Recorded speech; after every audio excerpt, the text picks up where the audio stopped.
Today we're going to be creating a platform that's going to move along a track that we are going to determine using code. The first thing we're going to do is go into our C++ folder and open up a new C++ class. Since we just want to put this into the world, it's going to be an actor, and I'm going to name this moving platform.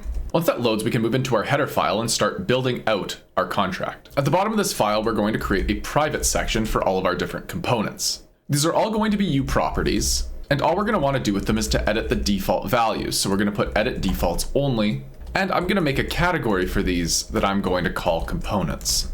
Now the first thing that we're going to want to add is going to be our UBox component. This is going to be the collider that's going to dictate when we're touching the platform. Now to make our lives easier, I'm just going to copy this line, and then I'm going to paste this to make our second component.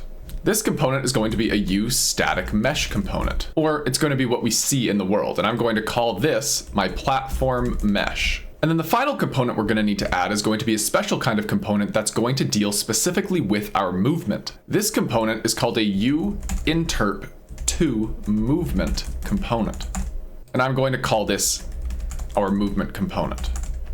Now the next thing we're going to do is we're going to create a public array of f vectors that are going to dictate the path our platform is going to be able to take. Since we're going to want to set this path inside of the actual engine, where this is again going to be a U property. This time we're going to tag this with edit anywhere because we're going to want to make changes to this. And we're going to call an extra tag that's called blueprint read write. And this is just so that if we do need to access this in Blueprint and change it, we're going to be able to. The category that I'm going to create for this is going to be called pathing, so that we can easily find our path inside our attributes. Now, in order for us to create a path that we're going to be able to directly edit, we're going to need to go and create some meta tags. Meta tags are a list of 72 attributes that can give us a lot of direct functionality that doesn't usually exist in code. But if we're explicitly saying that this is going to be a U property, we can go and create the specifics directly. Now, in this case, to call our meta tags, I'm going to call the meta keyword, and I'm going to make our meta tags equal to a new bracket set, and then this is where we can go and set each individual meta tag that we'd like to access. The two that we're going to need in this case are called expose on spawn, and we're going to set that to be true.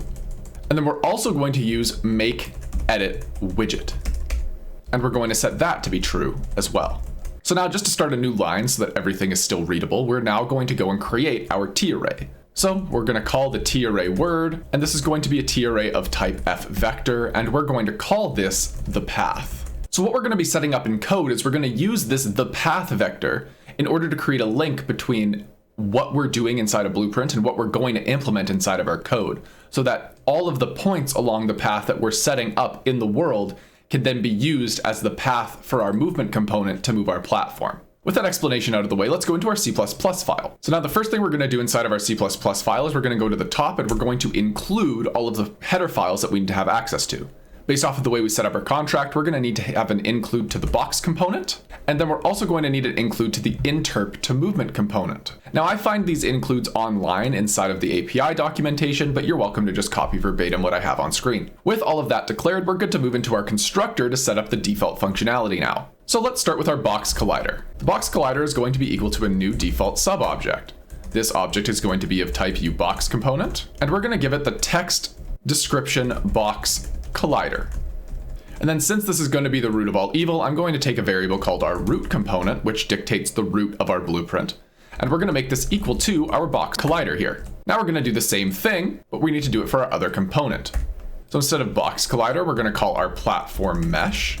And instead of it being a box component, this time this is going to be that uStaticMesh component.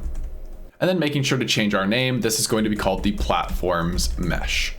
Now we want our mesh to go wherever our collider goes, and to do that, we're going to need to set up some attachment on our hierarchy. So we're going to call this platform mesh once again, and we're going to call a method off of this called setUpAttachment. And this way we're going to be able to assign the parent of this component to be our root component, which of course is our box collider. Now finally, we're going to do this once more for our movement component. So instead of box collider, we're going to have our movement component.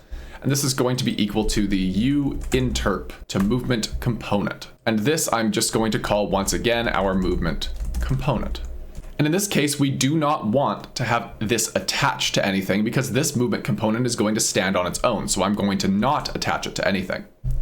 Now, all of what I'm about to do could also be done in Blueprint on an instance by instance basis. But for the default behavior of all of our platforms, I'm going to make a couple adjustments. So let's start by calling out our movement component here, and we're going to call a variable off of this called duration. The duration variable is going to dictate how long the entire path takes to run. Now you might want to change this in Blueprint, and this is all Blueprint adjustable, but I'm going to start by setting this to be 5 seconds. The next thing we're going to do is we're going to call our movement component again, and we're going to look for a variable called bSweep. And if we hover over this here, you can see that bSweep says that if it's true, we'll sweep for a blocking collision during the movement, and if not, it's simply going to teleport through and ignore collision.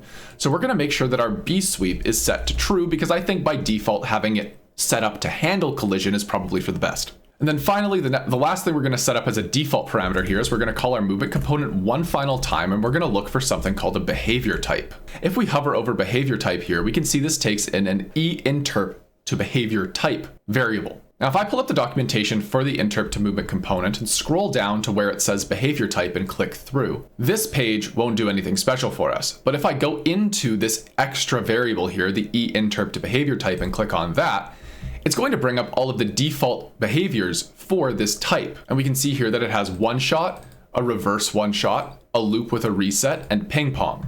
One shot means it goes down the path and then stops. One shot with reverse means it's going to one shot and then come back. Loop reset means it's going to go to the end of the path and then snap back to the starting point to run again. And then ping pong means it's going to move seamlessly back and forth.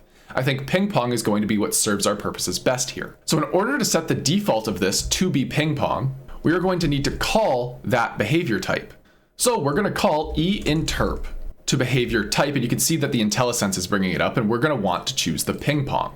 Perfect. With all of those defaults out of the way, we're now going to go into begin play so that we can set up what's happening when the game starts. The reason that we're going to set up our actual path that's going to be moved upon inside of begin play is because we're going to be setting the default values inside of the actual viewport in a minute. So whenever we hit play, we're going to want to go and gather all of the stuff that we placed in the viewport and throw it into the actual path that we're going to be traveling on. So let's set up a comment to remind ourselves what we're doing here, and we are going to be setting up the control points for movement down our path. Now, something weird that I noticed while playing around with this is you actually need to make the first control point in the path equal to wherever you're starting the movement. If you don't do that, it's going to randomly snap outside of the world and into the world's origin, which obviously isn't ideal. So the first thing we're going to do is we're going to go into our movement component, and we are going to go into the control points array that dictates the path that is going to be taken. And we are going to add into this array the requested type, which is FInterpControlPoint. Now this interp control point takes in two parameters. It takes in an F vector and it takes in a Boolean to dictate if it's based off of the world location or the local location and offset. So let's pass in an F vector that's going to be equal to wherever we are in the world. If we're going to make this wherever we are in the world, we can just pass in 3 zeros, and we can make that equal to wherever it is locally or true. Because what this is saying here is the first control point in our path should be equal to wherever we are in the world, or 0, 0, 0 inside of our local position. Now from there, to fill in the rest of our points, we're going to need to do some array manipulation. So let's set up a for loop to do this effectively. So let's set up a for loop that says give us an integer that's going to be named I for simplicity that starts at 0. While I is iterating through this and is less than the path, or that array of vectors that we created earlier, and we'll get a variable off that called num to dictate how many pathing nodes we've set up, and we're going to iterate one at a time through this array. So to reiterate, this is saying that we're going to go through our path that we've set up inside of the viewport, and we're going to go through that one at a time until we have no more to go through. Now, what are we going to do for each one of these path nodes? Well, we're going to need to add the vector into our actual path. And since all of the paths nodes are dictated on the local availability of our object, all of them are going to be based off of the local offset, or this behavior is going to be equal to true. So for simplicity, I'm going to copy this, and I'm going to plop that into our for loop, and I'm going to adjust this portion here so that instead of passing in the 0 vector, I'm going to pass in a different F vector. And the vector I'm going to be passing in at any given time is going to be equal to the path at position I. So that as we go through our path, we are going to be slowly filling in our actual control point. Now, after we've gone through and added our entire path to our control points, the last thing we're going to need to do is finalize these control points. Because any changes to the path that you're making inside of begin play or later, you need to call this finalizing control points method in order to make sure that the path is recognized. So let's call our movement component and look for that function that I said, finalize control points. And once we call that, we are now saying that this path that we've created up to this point is what I would like to run with, please. So that is all of the code we're going to need to make this work. So let's save everything we've done and compile. With a successful compile, we're good to actually go and create a blueprint off of this so I can show you everything that we've done up to this point. So right click, create a blueprint class, and I'm going to leave this as my moving platform, and I'm going to plop this into my content folder. Now once this comes up, you're good to go and set up whatever platform you want to look like. I'm going to go into the platform mesh, and I'm simply going to give this static mesh the cube. And I'm going to drag this cube down, and I'm not going to worry too much about anything further because for the sake of time, you don't need to watch me manipulate this. Now, this is actually the only thing we need to change inside of the blueprint, but I'm going to show you a couple things. If we look at our movement component, we can go to the right side to see all of the variables, and we can see that all of those defaults have occurred. Our duration is set to be a default of 5 seconds. We are going to be sweeping for collision, and we have a behavior type of ping pong. All the other defaults are fine. The only other thing I'll draw your attention to is that the control points, or the path that they're going to be taking in the world, is currently set to no array elements. This is because we have not hit play yet, and this object isn't in the world. So let's compile this platform and start putting a platform in the world to see what's going on. I'm just going to drag my platform in, I'm going to raise it up. And now I'm going to draw your attention to this instances variables on the right-hand side. So we can see here that we have this the path variable that we created inside of code, and it's an array of elements. When I hit the little plus here, it's going to do two things. First, you can see that it adds to the array, but based off of how we set this up in code, it does a second thing. You can actually see the full location of this node inside of the viewport. And this is how we're going to set up our path. So let's say that I want my path to go up. That means the first node that I'm going to place is going to go up. Now let's create another node on our path, and let's say that after we go up, we want to go to the right. Well, perfect, that works for me, and that's a pretty basic path that should be traversable over 5 seconds. So now when I hit play, we should see our path be followed, and it goes up, and then it goes to the right. And then since we set ping pong, it's going to go back towards the top, and then back down. Now the reason this approach is so great is it's incredibly flexible. If I want to add another 2 variables here, I can then say that after we go to the right, well, after that, I'm going to want to go back up to the top. And let's say that I put this way up here.